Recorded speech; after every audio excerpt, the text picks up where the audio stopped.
स्वागत है स्टूडेंट्स। यहाँ पे क्वेश्चन दिया हुआ है एग्जाम्पल 8.7। ओके, इस क्वेश्चन में कह रहा है the brakes applied to a car produce an acceleration of 6 metre per second square in the opposite direction to the motion if the car takes 2 seconds to stop after the application of brakes calculate the distance it travels during the time. Okay, तो देखिए आपको पहले question यहाँ पे समझना होगा that कि question में क्या कह रहा है। ओके, तो क्वेश्चन में कह रहा है कि the brakes to a car produce an acceleration in opposite direction. मतलब ये जो कार आप देख रहे हो ना, इसकी मोशन जो हो रही थी, ठीक है, उसमें आपने ब्रेक्स लगा दिए। अब जब आप ब्रेक्स लगाते हो तो आपको भी पता है दैट कि जब ये आगे जा रहा था, मान लो कुछ भी वेलोसिटी से आगे जा रहा था, वो हमें इस क्वेश्चन में नहीं दिया हुआ है, तो कुछ वेलोसिटी से ये आगे जा रहा था, नहीं पता है हमें, ठीक है। और ये इसमें जैसे आपने ब्रेक लगाया तो इसमें एक्सेलरेशन हुआ, लेकिन ये एक्सेलरेशन पॉजिटिव तो नहीं होगा, क्योंकि ब्रेक्स लगाने पर आपका वेलोसिटी बढ़ कैसे सकता है, वो तो घटेगा ना। दैट मीन्स कि जो भी एक्सेलरेशन है वो मोशन के ऑपोजिट में है, और उसे हम +6 नहीं लिखेंगे, उसे हम -6 लिखेंगे, और इसको हम रिटार्डेशन भी कहते हैं, ठीक है।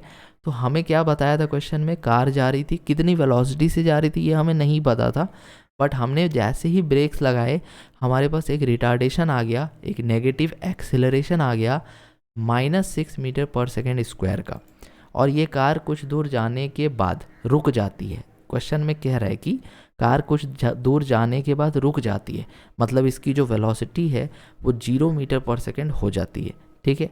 अब इसमें जो टाइम लगा है ये 2 सेकेंड्स का टाइम यहाँ पर लग रहा है, तो हमें पूछ रहा है distance travel during this time. मतलब ये जो डिस्टेंस आप देख रहे हो शुरुआत से लेके जहाँ तक कार रुकती है ब्रेक लगाने के बाद, उसके बीच का डिस्टेंस कितना होगा, ठीक है। देखिए आप ऐसे समझिए कि यहाँ पर आपको पूछ रहा है एस, जो हमें नहीं पता है। तो अगर आप एस निकालना चाहते हो तो आपके पास एक इक्वेशन ऑफ मोशन होता है, S is equals to U T plus half AT square. ये जो इक्वेशन है इसमें s होता है डिस्टेंस या फिर डिस्प्लेसमेंट, u यहाँ पे है इनिशियल वेलोसिटी जो शुरुआत की वेलोसिटी है, t यहाँ पे टाइम है, a यहाँ पर एक्सेलरेशन या रिटार्डेशन है। तो इन सारे केसेस में हमें अगर s निकालना है तो हमें सारे वैल्यूज़ पता होने चाहिए, u, t और a। तो देखो t तो पता है कि 2 सेकेंड्स है, a भी पता है कि -6 है, लेकिन u पता है क्या आपको? u पता है? नहीं पता है। दैट मीन्स कि इस इक्वेशन से अगर आप चाहो तो डायरेक्टली यहाँ पर नहीं निकाल सकते डिस्प्लेसमेंट, क्योंकि आपको u नहीं पता है। तो u निकालने के लिए आप कौन सा इक्वेशन यूज़ करोगे? v equals to u plus AT। आप इस इक्वेशन को पहले यूज़ करो, इसमें आपको v पता है दैट की कार रुक चुकी है तो उसकी वेलोसिटी 0 होगी, that means final velocity v पता है आपको, u आपको नहीं पता है, a आपको पता है 6 -6, और t आपको 2 सेकेंड्स पता है। तो यहाँ से आप जो है इसकी वैल्यू u की वैल्यू निकाल सकते हो। सो u इक्वल्स टू आप क्या लिख सकते हो? v माइनस AT को हमने LHS में भेज दिया। So u equals to v minus AT। v कितना? 0, a कितना? -6, t कितना? 2 सेकेंड। तो यहाँ से u equal to minus minus plus हो जाएगा, 6 × 2 12 मीटर पर सेकेंड। मीन्स उसकी initial velocity 12 meter per second की थी।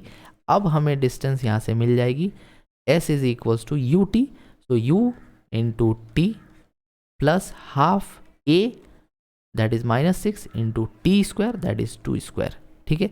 तो ये हो जाएगा s is equals to 12 into 2 24, फिर माइनस आ जाएगा क्योंकि -6 है, और 2 और 2 कैंसिल होगा, पूरा मत कैंसिल करना, 2 का स्क्वायर है ऊपर में, ठीक है। तो -6 इंटू 2 -12 आ गया, तो s इज इक्वल्स टू हो गया 12 meters. Okay, so this is your distance covered.